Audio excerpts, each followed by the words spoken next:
I never thought a spilled martini would change my life forever. But there I was, standing in the grand ballroom of the Belmont Hotel, watching expensive liquor drip down my shirt while my boss, the Elena Castellano, CEO of Castellano Enterprises and one of the most powerful women in America, stared at me with those piercing green eyes that had terrified countless boardroom executives. Except she wasn't angry. She was desperate.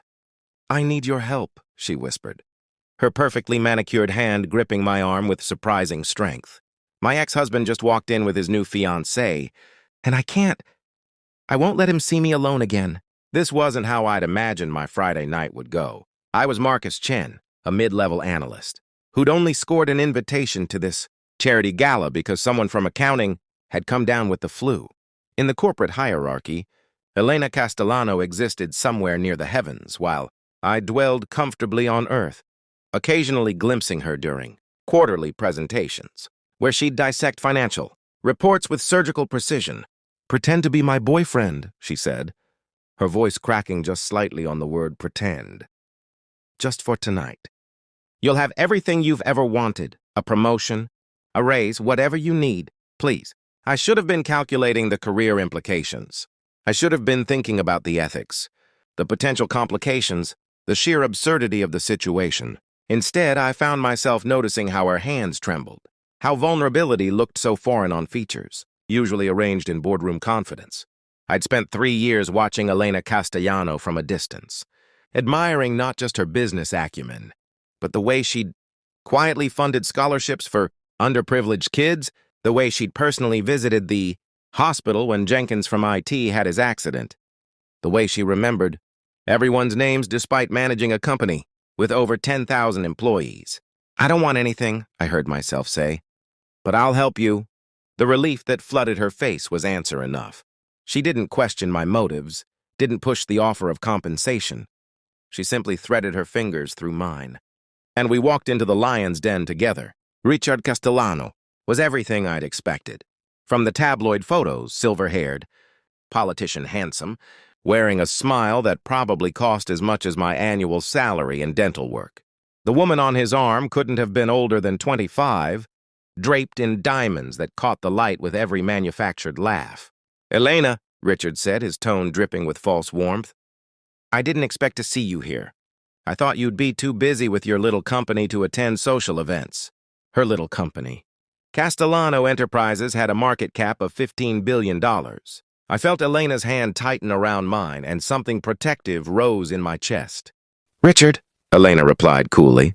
"Still confusing net worth with personal value, I see." "Some things never change," she turned to me, her eyes softening in a way that made my breath catch. "Darling, this is my ex-husband. Richard, this is Marcus. He's everything Richard never was." I should have just nodded and smiled. Instead, something made me speak. "It's true," I said, looking directly at Richard. "I'm not threatened by successful women. It's actually kind of a turn-on." The young fiancé choked on her champagne. Elena's eyes went wide, and Richard's face turned an impressive shade of crimson. What followed was a bizarre evening of playing pretend. Elena introduced me to tech moguls and old money families, her hand never leaving mine. We danced, and God, she fit against me like we'd been doing this for years, not hours. We laughed at inside jokes that weren't really inside jokes, finishing each other's sentences in a performance so convincing, I sometimes forgot we were acting. But between the moments of theatrical romance, something real began to emerge. During a quiet moment on the terrace, Elena told me about her marriage, how Richard had systematically undermined her confidence, criticized her ambitions, made her feel like success and love were mutually exclusive, how he'd left her for someone less complicated. The day after she'd closed the biggest deal of her career. "I built an empire," she said, staring out at the city lights. "But I couldn't build a home." Sometimes I wonder if he was right. If I'm just too much for anyone to handle.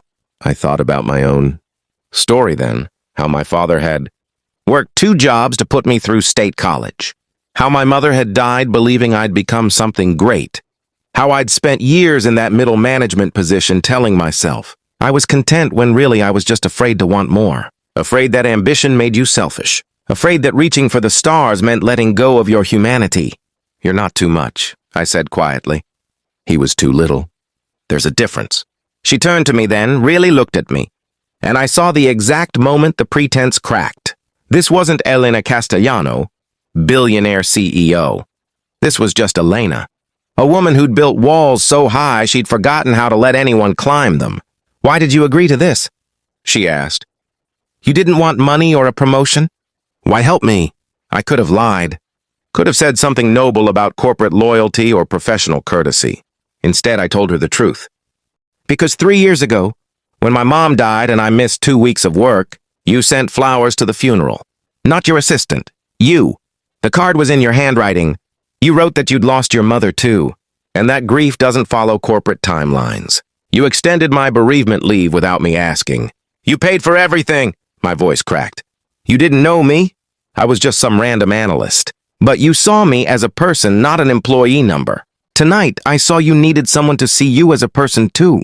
Not a CEO, not an ex-wife, just Elena." The silence that followed felt like standing on the edge of something vast and terrifying. Then Elena did something I never expected. She cried. Not pretty. Single tear crying from movies, but real. Shoulder-shaking sobs that she tried to muffle against my jacket. "I'm so tired," she whispered. "I'm so tired of being strong all the time." I held her while the party continued inside. This woman who could buy and sell companies, but couldn't buy back her faith in human kindness. And somewhere in that moment, pretending became real. We didn't kiss. We didn't confess sudden love or make grand romantic declarations. We simply stood together. Two people who'd accidentally reminded each other that vulnerability wasn't weakness. It was the bravest thing you could offer another human being. When we finally returned to the party, Richard was gone. Elena didn't need me to play boyfriend anymore, but she didn't let go of my hand. "Tomorrow," she said as the event wound down, "I'm going to call you into my office. I'm going to offer you a senior position because you're brilliant and I've been watching your work for years. You're going to accept it because you've earned it, not because of tonight. This," she gestured between us, "this is separate, okay?" "Okay," I managed. "And tomorrow night," she continued, a small smile playing at her lips, "I'm going to ask if you want to get coffee. Not as your boss, just as Elena, a woman who forgot how to trust people until someone reminded her why humanity is worth believing in." The next morning, I got the promotion. That evening, we got coffee. 6 months later, when Elena introduced me to her board of directors as her partner, both in business and in life, Richard sent a scathing email about conflicts of interest and inappropriate relationships. Elena framed it in her office with a small plaque that read, "From the man who confused kindness with weakness. Never again," because that's what we'd both learned that night at the Belmont Hotel, that pretending to care can become real caring when you remember that behind every title, every bank account, every carefully constructed armor, there's just a person hoping someone will see them, really see them. And sometimes when you extend kindness expecting nothing in return, you receive everything that matters. I never did take that raise she'd promised, but I gained something infinitely more valuable, a partner who understood that true wealth isn't measured in billions, but in moments of genuine human connection, in hands held during hard times, in vulnerability offered and honored, in choosing every single day to see each other not as the roles we play, but as the imperfect, beautiful humans we are. That spilled martini changed my life forever, not because it led to money or power, but because it led me to remember the simple truth my mother had tried to teach me. The greatest gift we can give each other is the gift of being truly seen, and that's worth more than all the empires in the world.